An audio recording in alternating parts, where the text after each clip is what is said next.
Kalau kamu tidak mampu menandingi orang solih di dalam ketaatan, tandingilah orang-orang solih di dalam taubat dan istighfarmu. Bismillahirrahmanirrahim.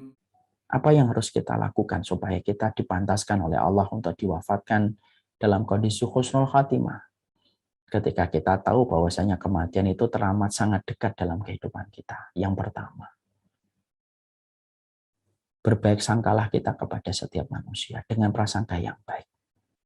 Makanya Imam Syafi'i itu berkata, siapapun yang senantiasa berprasangka yang baik kepada Allah, maka orang itu akan diwafatkan dan dimatikan dalam kondisi husnul khatimah. Ya, berprasangkalah yang baik sama orang. Jangan pernah memberanikan diri kita untuk menghujat orang, mencela orang atas apa yang telah dia lakukan dan apa yang dia kerjakan. Berprasangkalah yang baik, berprasangkalah yang mulia kepada orang.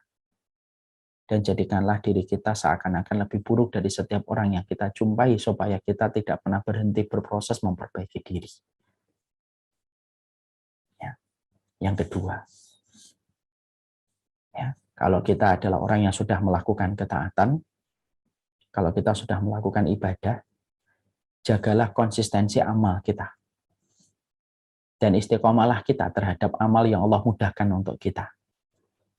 Tidak setiap orang dimudahkan untuk beramal dalam setiap amal. Makanya kita lihat pintunya surga. Pintunya surga itu kalau kita jumpai, pintunya surga itu kan ada pintu sholat, ada pintu sedekah, ada pintu amar ma'ruf nahi mungkar, ada pintu ilmu. Kenapa Allah itu membagi pintu surga dengan banyak nama ibadah? Karena memberitahukan kepada kita secara tidak langsung. Allah itu membagi kemudahan beramal kepada setiap manusia sebagaimana Allah membagi rezeki. Ada yang dimudahkan sholat, tapi tidak dimudahkan sedekah. Ada yang dimudahkan sedekah, tapi tidak dimudahkan untuk amar ma'ruf nahi mungkar. Makanya yang kedua adalah kita kalau mengambil perkataan itu, ambil apa kemudahan amal yang Allah berikan kepada kita. Konsisten. Pada sesuatu yang kita konsisten, maka akan berpeluang besar kita dimatikan oleh Allah. Ada sahabat Utsman. Kecintaan sahabat Utsman itu membaca Al-Quran. Akhirnya beliau diwafatkan pada saat beliau membaca Al-Quran. Ada Umar bin Khattab senang sholat. Pada saat sholat beliau ditusuk dan akhirnya berujung kepada kematiannya. Ada seorang yang meninggal dunia ketika tsunami pada waktu sholat duha. Mungkin memang salah satu konsisten dia itu sholat duha. Allah ridho, Allah terima. Konsistensi dia pada sholat duha itulah dia diwafatkan oleh Allah. Ada orang yang meninggal ketika umroh. Mungkin orang ini selalu bercita-cita untuk menjadi tamunya Allah. Saking dia begitu sering ingin menjadi tamunya Allah, Allah atur bagaimana dia menjadi tamunya Allah sekaligus menjadi orang yang Allah muliakan kematiannya ketika diwafatkan pada saat umroh. Kita ini beda-beda ya Ibu dan Bapak ya. Kemudahan amal yang Allah bagikan kepada kita tidak selalu harus sama. Karena Allah membagi amal, innallaha qasamal amal kama qasamal arzaq. Allah membagi amal sebagaimana Allah membagi rezeki.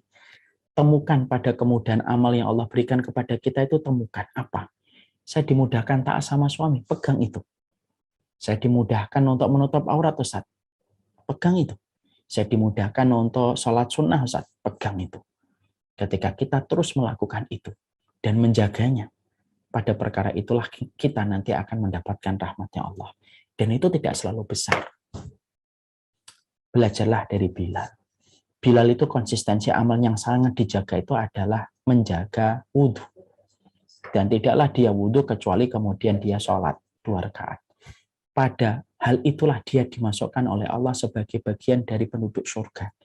Karena konsistensi dia untuk menjaga kesucian. Lakukanlah ketaatan. Orang yang terus melakukan ketaatan dan konsisten, apapun itu walaupun tampaknya kecil, pada perkara itulah nanti akan diwafatkan dia oleh Allah. Apapun itu. Saya kebiasaannya sedekah waktu pagi, kerjain. Mungkin habis sedekah, kamu nanti akan dimatikan oleh Allah. Saya kebiasaannya selalu meminta maaf kepada suami, Ustaz, sebelum tidur, jaga. Bisa jadi ketika kamu habis mendapatkan keridhaan dari suamimu, tengah malam engkau akan diwafatkan oleh Allah. Kita kan nggak ada yang tahu.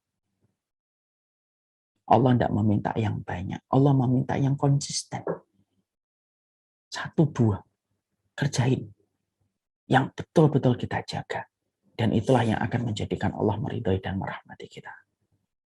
Yang ketiga, kalau kita pelaku dosa, jangan pernah berhenti berharap sama Allah. Ampunan Allah setinggi langit, walaupun dosamu setinggi gunung. Allah selalu terdepan dalam sifat maghfirahnya daripada dosa yang dilakukan manusia.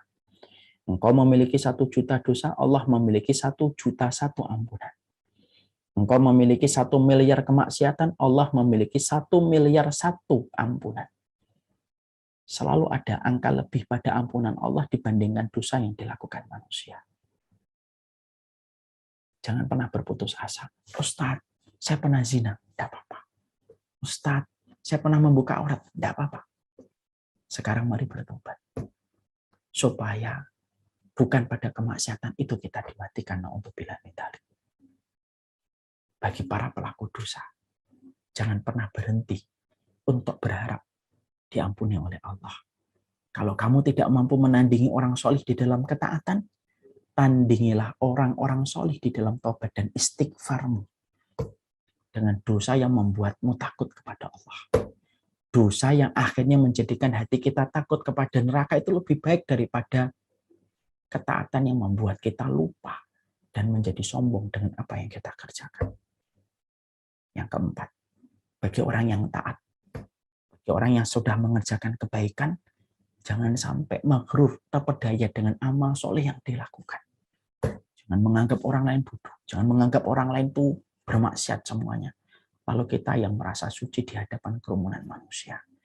Kesombongan pada ibadah itu menyebabkan su'ul khotimah. Karena Allah tidak butuh ibadah kita. Allah tidak butuh ketaatan kita. Tapi Allah butuh bagaimana kerendahan hati kita ketika melakukan ketaatan dan ibadah. Dan kemudian yang berikutnya, jagalah dengan amalan rahasia. Punya amalan rahasia enggak? Amalan yang hanya diketahui antara kita dengan Allah. Semakin sedikit amal kita diketahui, semakin besar pahalanya di sisi Allah. Itulah amalan limited edition. Limited edition. Pastikan kita memiliki amalan rahasia. Orang yang melakukan amalan rahasia adalah orang yang paling besar diberikan kemungkinan untuk mendapatkan husnul khatimah.